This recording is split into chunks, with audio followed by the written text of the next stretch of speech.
It's like I almost know you now. I know. Well, here he is, Facebook. I've been following this guy for years on Facebook. Eddie Finacciaro. Did I say it right? Yeah. No, but everyone butchers it, so that's why you can just call me Uncle Eddie. But my last name is Finocchiaro. Finocchiaro. Yes, it's Italian. It's two words smushed together. Fine and clear. Oh, That's what it means. That's what it translates to. wow. Fine and clear. Yeah. So I know, like my grandparents, they were the Dreyfus, like Richard Dreyfus. And that meant 3 feet, and literally it meant the anvil that you made shoes on. That's the 3rd foot. Oh. So what is there another? Cool. Yeah, is there another meaning for Finot, whatever your last name is, Uncle Eddie? Well, you're fine. Just say Eddie. It's okay. Well, I mean, you get if you're Italian, you get ridiculed because it sounds like fanook, which in Italian means gay, or a really bad version of gay, like the derogatory slang for gay, like mezza fanook, and you get that all the time because people can't pronounce it. So Yes. that's what it is. Wow. But I swear it's not that. I swear. Well, I've seen you with every kind of good-looking woman under the sun, Eddie, Uncle Eddie. Holy Toledo, nobody could ever think you're anything but straight as an arrow. Oh, I totally am. Right now, I'm not really, it's not straight, but but yeah, many. I've been fortunate enough to be, at least meet, and some of them more than meet, but meet nonetheless a lot of a gaggle, including yourself. Thank you so much, Uncle Eddie. Take me through the beginning of your public life, whatever you did first to today.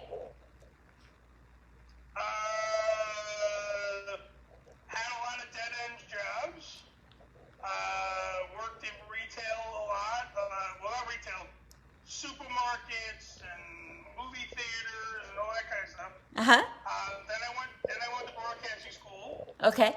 Went to Connecticut School of Broadcasting, which is not the Harvard of radio broadcasting, but still taught me enough to get into the business, as in get an internship. My first internship was at Sirius before it was ever XM, and I got that, and then I was there for so long, and they were going to hire me, and then but what happened was Howard was coming in, and what happened was they told me, oh, we have to have a meeting with you tomorrow, and blah, blah, blah, blah, and I'm thinking I'm getting hired, like a dum-dum. I think I'm getting hired, so I dress up the next day, I'm thinking I'm going to have a meeting with the executives, and blah, blah, blah. Long story short, they had to get rid of me because they were they couldn't hire anybody at the time because they were taking money out of every one of the channel's budgets to pay Howard's, staff, and they were redirecting money. Oh my gosh. So then that was done, and then I went back to my school and I said, look, I'm not done in this, radio business. I'm not, giving up. Give me another internship, and Kevin Foley, who is in the radio business, one of my bros in the radio business, got me an interview to intern for Q104.3, New York's classic rock, in the morning for the Jim Kerr show, the Jim Kerr Rock and Roll Morning Show. Did that, got literally hired on the spot from my friend Joe Cristiano, who used to be the producer of this show, and literally was like off to the races because I went from not doing really a lot of stuff in my intern career at Sirius, and then at Q104, which had less budget and whatnot, we had to do everything. You wore so many hats. fill-in producer. I became fill-in producer to a major market. It's the #1 market in radio is New York City. Wow. And I'm somewhat producing when, like, Joe couldn't be there. I was the guy that had to fill in, and I'm producing like legends. Jim Kerr and Shirley Sonstein in the realm of radio are ridiculous legends, and it was great because I got to learn under a legend how to do radio. Wow. And what else have I done? And then, I mean, fast forward, obviously, I did some internet radio stuff. Fast forward some more, I became a producer of a syndicated show. And then fast forward even more, I ended up at Sirius XM, where I am now. So That's my life. So you're a funny guy. I've seen your posts, and you're kind of you're self-proclaimed shock jock. Yes. So in some ways, you're kind of like a Howard Stern in your own way. Yeah, well, Howard, of course, I think, whether you love him or you hate him or whatever, I think Howard paved the road that we all go on. Everybody, like, if you're in the radio business, he's obviously a legend and an icon in this business. Yes. And without him doing what he did, we wouldn't have radio the way we have it now. That's something that no one can take away from him. Yeah. Of course, if I could be a fifth of what Howard has accomplished, of course, because that's the thing. Everyone says, "Oh, you're a wannabe Howard Stern." Hell no, I'm a wannabe Howard Stern. Why would I not want to be Howard Stern? The guy literally swims in money. He has a hot wife. He has a world-renowned, show. Yes, I want to be. Yes, I'm a wannabe Howard Stern. And just like every other moron jock that ever tried to do what we do. Yeah, you want to be Howard Stern. That's what you want to do. It's so cool that radio has not gone away. I don't think. You see, this is a tricky thing for me because I look at it as a big picture. Radio will always exist. I don't think it's ever going to go away, but I think it sure is shit going to be different than what it is now because a lot of people are leaning towards the Pandoras or the Spotifys or whatever to get their music. However, at the end of the day, content is king. Content is always king. That's one thing anyone can take out of this interview or anything else, any dumb other things I've ever said. This is an actual intelligent thing that I'm going to say. Content is king. As in, you can't go on somewhere, maybe you can find it, I'm sure you can find old footage, but you can't find a show, talk, politics, shock jock, sports, anyone that's talking on the radio, you're giving them something. If you're making them laugh, you're giving them something that they can't get from all these other places. So I really do think that talk and sports and all that will be the future of radio. And music will always be the soundtrack of our lives and everything. And be out there and good to go. But I don't think that radio will be the same as it has been. But I do think it will always be around because radio, everyone and their mother listens to the radio. Whether you know it or not, you're listening to the radio. Yeah. You're listening to Sirius XM, you're listening to the radio. If you're in your car and you're god awful listening to terrestrial radio and sitting through commercials because that's pretty much what they got. But if you're doing that, you're literally listening to the radio. It's always on in a store or wherever you are. It's on. You need it in your life, so it's not going anywhere. Good. In what way have you grown in being a funny person because of radio hosting? I've learned a lot about comedy from a lot of people that are way better at it than me. And I've learned from the Sterns, from the Jim Nortons, especially Jim Norton because I revere him on the radio, and I think he's one of the best stand-up comics that's walking the earth today. And as such, from that, even Jim and Sam together, Ron Beddington, who's a fucking and in radio is a legend. And you sit under the learning tree, and you learn how to be a better. That's what you're supposed to do. Some people don't. They crack a mic and they think they're, oh, I am Howard Stern, and they crack the mic. You're not. Shut up. You're not Howard Stern. Learn how to be Howard Stern. Learn how he cultivates and crafts. Learn the craft, and you do that. And I definitely learned a lot. Timing issues, learning how to actually write a joke, learning how to present a joke, learning how to the flow, the tone of a joke, knowing when to actually say a joke that's not going to bomb because it sounds too much like a dad joke or something, and knowing how to respect comedy, because if you don't respect comedy, you'll never understand comedy, and then you shouldn't be doing comedy. Thank you. The truth, and thank you for people like you. I never really had the balls to get on stage and do stand-up, so you, Linda, have humongous balls. Balls. And you get up there and you do it, and that's, if you don't respect comedy, if you don't respect the art form that is comedy, don't do comedy. Thank you. I talk to people, and they're funny, and I say, oh, you're pretty funny. And they think that they can go on stage and have a Netflix show the next month. I don't know what it is with these people. Crazy. Do you ever... It's crazy. So what's the secret to working your way up in the business that you have to the point where you're in charge of... Aren't you in charge of programs at I'm not in charge. I work for a lot of people who are in charge of, stuff that has to go on the air in Sirius XM, be it shows, be it commercials, be it promos, whatever. Everything that's not music is the department in which I work in. Got it. But going back to your question, the only thing I can tell anybody is you can't give up.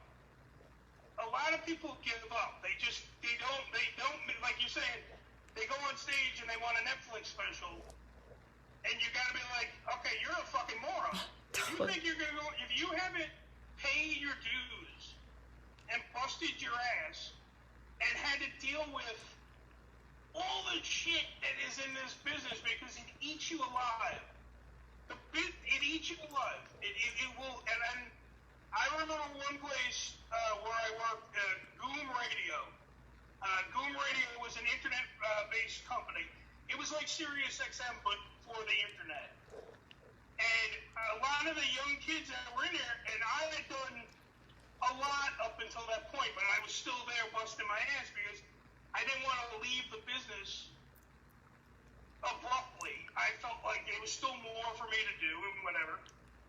Ego, pure ego, whatever. Yeah. And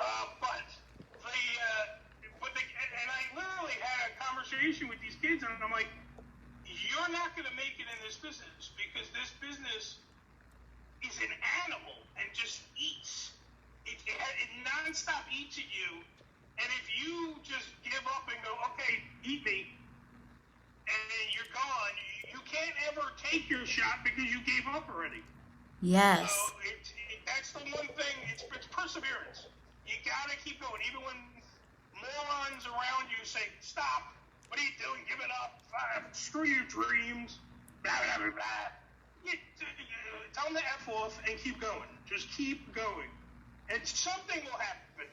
Unless you suck royally, unless you are ungodly, not talented at all, in any way, shape, or form, then you're going to fail miserably, and that's it. But other than that, if you have a shred of talent, and you've learned something along the way to strengthen your craft, you'll be fine. You might not ever be the greatest thing in the world. You might not be Howard Stern.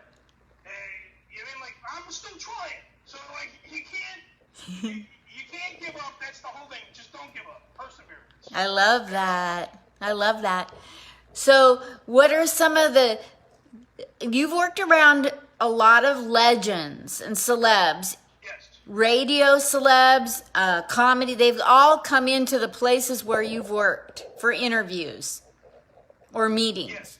So without saying who, what are some of the stupidest things that somebody can do when they go to an interview if they're in the biz? Are you saying the talent? Yeah, like when they show up, Or someone actually... when somebody shows up for an interview at a radio place, Okay. what are some of the dead giveaways that nobody ever wants to work with these people or interview them again? Like how do you slit your own throat when a celebrity crosses the line and goes to a radio station for an interview? Okay, you could, I mean, there are a lot. I mean, there are, I definitely can point out some of the reality show people, to me, do it all the time, because most of them are not funny. Most of them believe that they are amazing talents. Most of them think that everything they say, because they, literally every word has been documented in their life, feel as if everything they're going to say is effing important, and it's the hippest thing in the room if I say, hey, hey, nothing you're saying is relevant, shut up. But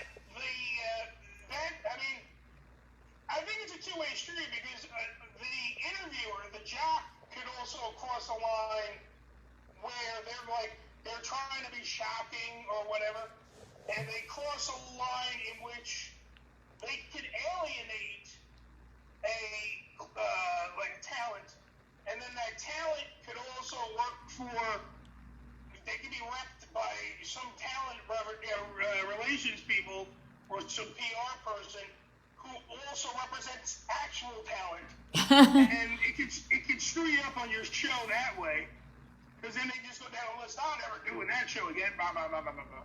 Yeah. Or the actual talent, like if you're the guest on the show, you're supposed to just listen first to what the host, like I'm listening to Linda now. Linda's asking questions, I'm answering them. Don't try to go into business for yourself if you're the talent. Just do the interview like that, and then everything else just goes along and comes along for the ride anyway.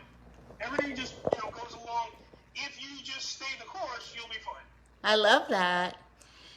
So the pandemic hit, and how did that affect you? Are you able to work from home and still keep going, or is your work cut in half? What's the deal, Uncle Eddie? Nope, still work 5 days a week. SiriusXM has taken it upon themselves to equip their workers with the proper stuff to get the job done. Be it our hosts of our shows, like Sway in the Morning, Howard Stern, The Morning Men, Jim and Sam, Bennington, all the shows that everyone cares about on SiriusXM, all up and running, haven't skipped a beat, busting their ass, doing great shows in, not great conditions. SiriusXM in general has not skipped a beat and look, I'm not saying it because I'm a neat guy or, not kissing the company's ass. I gotta admit, because we know that people are paying for this. So you can't have shitty programming, and you can't have, they're going to turn it off, and then they're going to go to terrestrial, and we don't want that. Yeah. So you got to make sure that everything's going. They haven't skipped a beat. You turn the radio on.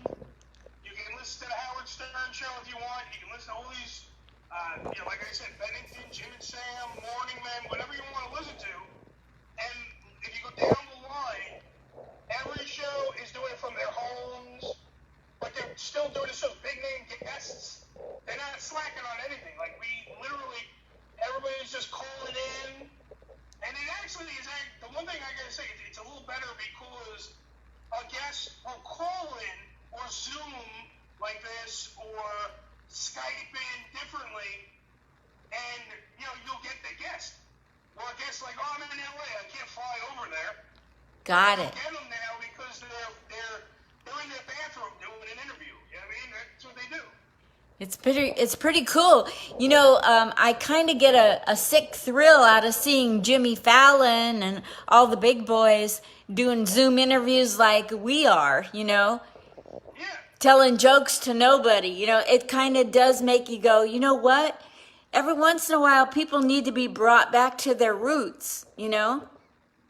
And it's going to make everybody's going to get better because of this. It's hard right now, but I just have a crazy question. At Sirius, they have a division for comedy, right? Like not all of Sirius Radio is comedy, but there's a fraction of it that's comedy related, right? Yes. And I find it funny that there's comedy on Sirius. Like stand up? Like comedy is not serious, but comedy is on Sirius Radio. I find. Okay. I get you. Wordplay. I get you. I know. I giggle. But comedy is serious. That's the thing. It's a serious thing. You got that right. Yep. Yeah. Let's be serious. It is very serious because that's what we need. The jesters in our life. We need the people that are going to make us laugh and think. Yes. And, and entertain the masses. That's what we need. That's what we need, especially now. Ugh. Especially now, yeah. And then they say that it's not essential. I'm like, oh yeah, you don't think so? But I think it's totally essential because I think that's for anybody that has like mental problems during this time and they're like suffering from depression or can't put two and two together and they just can't stand their effing kids being in the house, or now they notice they're drinking a shitload more than they were before because their kids are in the house or whatever. Comedy would help. Comedy would help you because you could share in all your animosity and anger and then laugh about it. Yeah. That's what you're supposed to do. yes. And that's what they do. Yeah. I always said that when I die, I want my tombstone to say the only thing she ever cared about was comedy and everything else was the joke. That's a great quote. Thank That is the truest of statements I've heard in a while, because it is. Thank Life around us is the joke. Comedy is actually the truth. Yeah.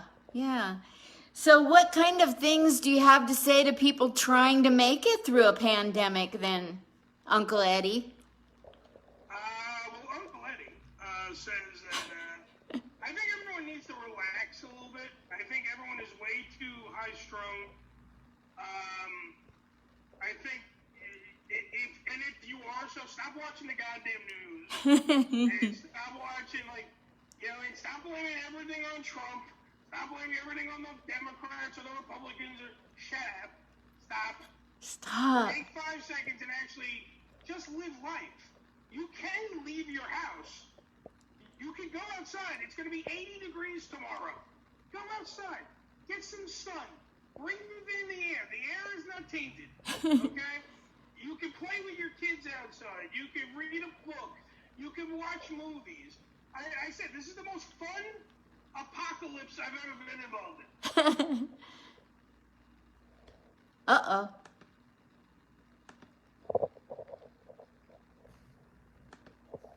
All of a sudden, there's no volume. Wonder what happened. Okay.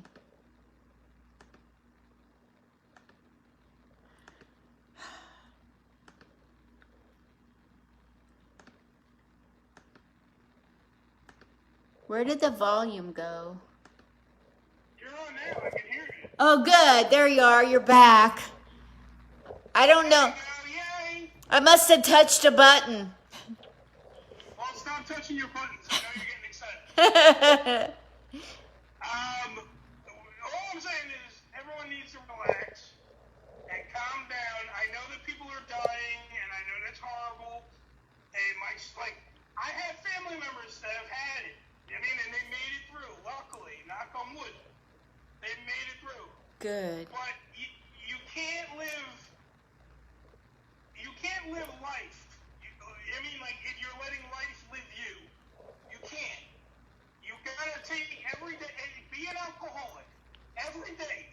one day at a time.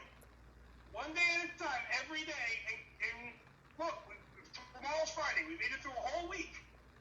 All right, we can keep doing this until they tell us we're all clear and we have to go out into the world and live our lives again. And when that stuff happens, you're all going to bitch about coming back to work again. That's right. Don't worry about it. We'll be fine. You know what I get? That's what I said. I get tired of all the people trying to make this an American thing between Democrats and Republicans. It's like, shut up.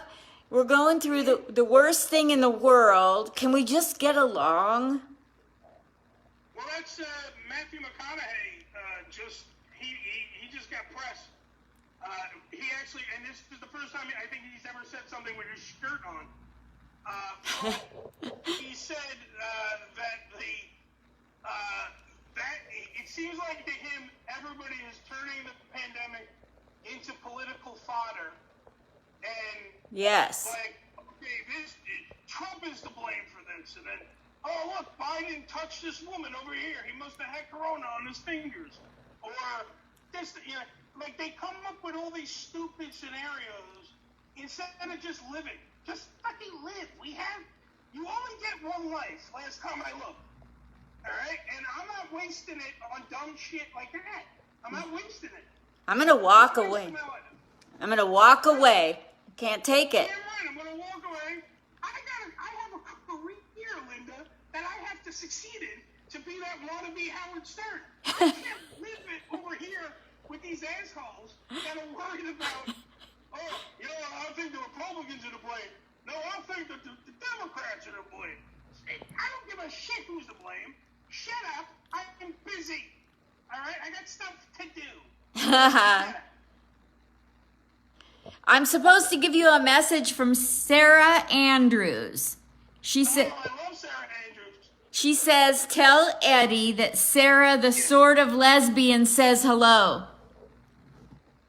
Sarah, the sort of lesbian, is a regular caller and friend of the Ham Radio Show, which my show is the Ham Radio Show, hamradioshow.com.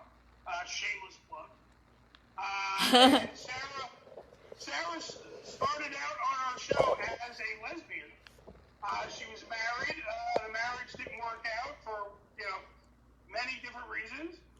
But now she's a sort of lesbian because she's in a relationship with a guy we call Falafel Hut. And her and Falafel Hut actually had sex on my show, live on the air, on one of the last episodes before we went to the quarantine version. Oh my gosh. So I love her to death, and she knows it. And Sarah, thank you for listening to Linda interview me for her show. Thank you, Sarah, for the sort of She said that she hated that our discussion was going political, but she came in the middle of it, and we were actually saying how it's not political. Oh yes, absolutely. Yeah. Trust me, that was. I'm a fan of old school comedy. I've learned from the older comics, like the legendary, the Jack, not Jackie Mason, but yeah, you can say Jackie Mason too. But like Johnny Carson and just a shitload of legends. I don't want to stand here listing legends, but Johnny Carson used to say, when he did the Tonight Show, he used to get yelled at because he didn't do a political show. He just did a funny show. And that's what I hope my show is. Yes, sometimes we sprinkle in political stuff, but I think other people like a Bill Maher can handle that shit better than I can handle that. Amen. Because I'm going to give I'll give my opinion, sure. But I'm not like, my show is not meant for political stuff. So, do we talk about it? Absolutely. Because, you'd be hard-pressed not to talk about something Trump did, or Pelosi, or all the other morons in Washington. But I understand her point, but we're not, the COVID virus knows no political lines. It's on both sides of the lobby, so don't worry. It's around the world. It's not an American issue at all. Well, according to our president, it's from China. China. He says it like a Pez dispenser. China. Candy comes out. So, what do you want me to say on the post so that I can get more people to you to watch you? The Ham Radio Show, when does it air and where? The Ham Radio Show, you can go to hamradioshow.com. Right now, we're doing the quarantine version, but if you want to hear the show, go to hamradioshow.com. And then so that we get a whole bunch of people to come and view this post, put live naked women and put some stars and make it flash if you can. Live nude women. And some dudes naked. So make a comment there. If you want to, I don't know. Right. Okay. Perfect. Anywhere else you want some traction online besides that? I want traction everywhere. I have social media. Uncle Eddie 13 on Twitter. My name on Facebook, Eddie Finocchiaro. Uncle 13 on Instagram, I believe as well. Or Uncle Eddie 13, I'm sorry, on Instagram. Uncle Eddie 13. Okay. Yeah. I want traction everywhere. I want people to run amok, post away. I want Linda to get some freaking, some hits over here. Come on. She took time out of her day.